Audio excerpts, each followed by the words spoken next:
Today's country and your all-time favorites, 95.1 The Bull. Rob Getz in the bullpen. Our community conversation this morning brought to you by Floyd County Medical Center, online at fcmc.us.com. Joining me here in the studio from Iowa State Patrol, Trooper Tom Williams joining us here this morning. Tom, thanks for joining me here. Good morning. Thanks for having me. Yes, absolutely. We're getting into the month of February and getting closer to, big games coming up here this weekend. The Super Bowl looks like people will be making some plans, maybe embellishing into not only the party snacks, but sometimes some of the high spirits there. But a couple of reminders that probably we want to let people remind them of, you can party, but don't party too hard. Yes. Within reason. Yes, absolutely. We just ask that during Super Bowl weekend, if you're planning to attend any Super Bowl parties or having a party for yourself, just make sure that if you're going to plan on drinking and then driving, have a sober driver, designated driver. And then if you're hosting a party, just, have some other options other than just alcohol for people.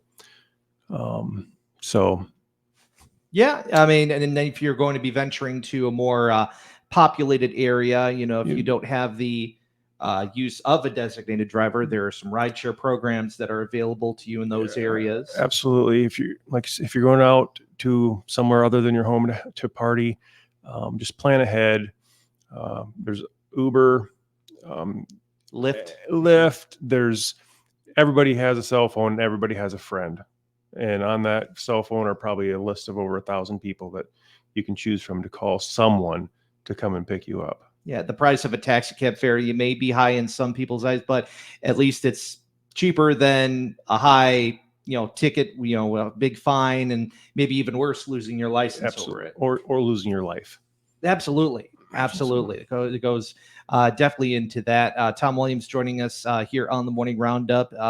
Another thing that's been very, very, a very big topic, especially in the state of Iowa. It's only been just a couple of weeks after we've learned further details about what happened with Perry, and even some recent weeks of calls about the ongoing swatting calls and non-credible threats that are made to our local schools.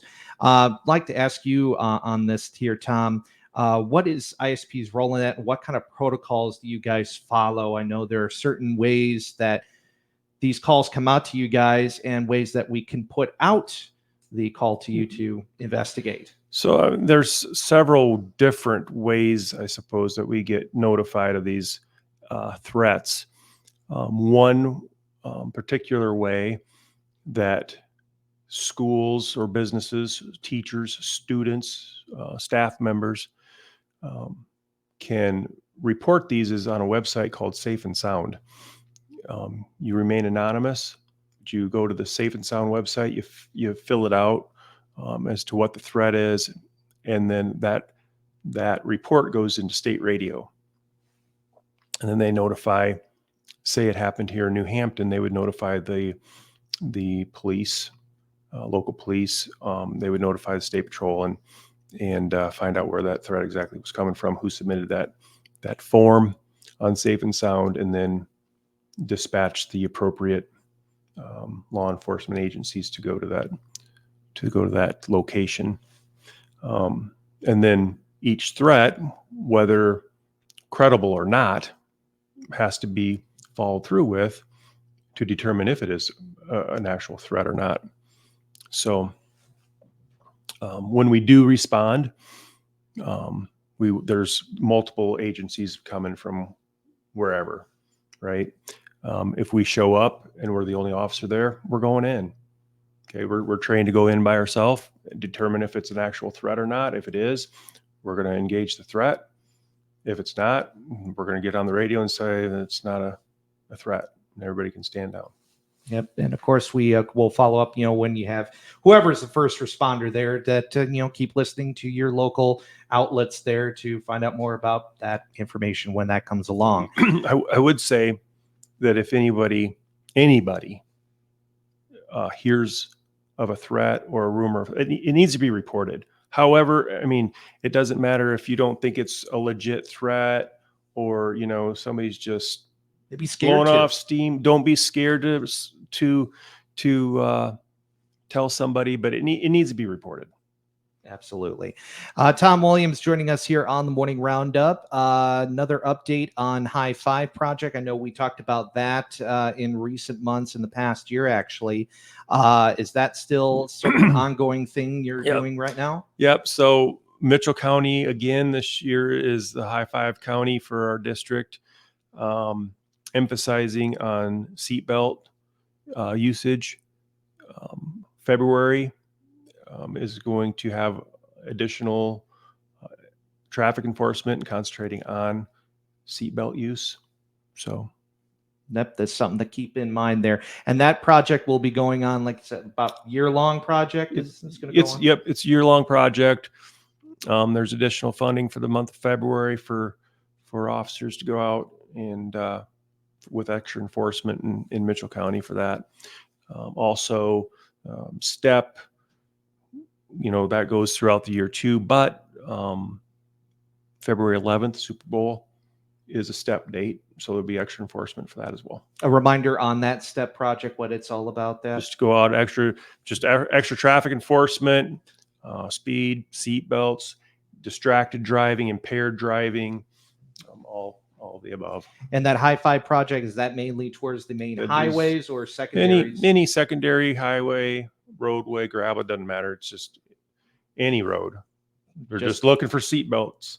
Just be aware of your surroundings, and whatever else, but definitely take that into account there. Another thing that has been brought up is about the many violations that you've been seeing on the road, or even maybe something you see when you're driving around here that have been creeping up. What are some of those violations that you've noticed? I've talked with a few other troopers, officers in the area, and what we've been seeing an increase of are tinted windows. And, lately we've been having a lot of mornings where there's been either freezing fog, or like this morning, there was just a heavy frost. And we were seeing people that are not taking the time to defrost their windows before they drive, which can cause a problem. So we're just asking people to take the time, go out and start your car a little sooner. Let it run, warm up, defrost windows, or just get an ice scraper and scrape your windows before you drive down the roadway so you can see.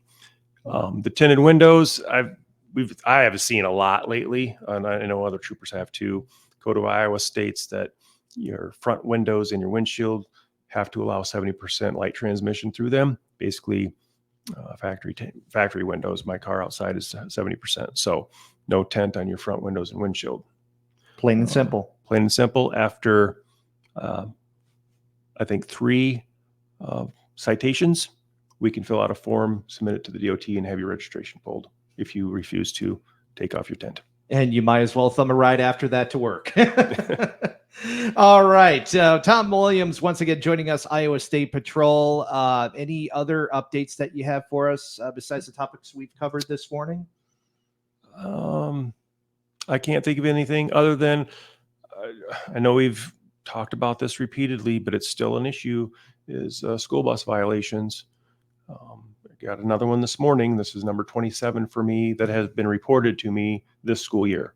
27. That is huge. And we have the last week, of course, it was in the news about New Hampton bus that unfortunately got clipped by a truck. Yes, absolutely. Recently. Yep.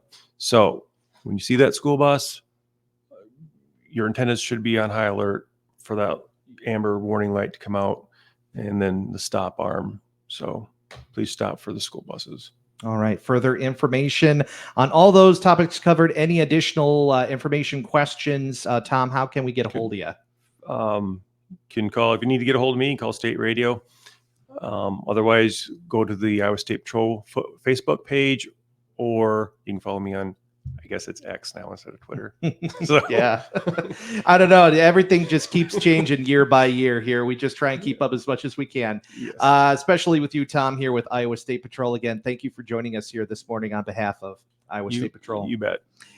Here on the Morning Roundup, 95.1 The Bull. Our community conversation this morning brought to you by Floyd County Medical Center on 95.1 The Bull.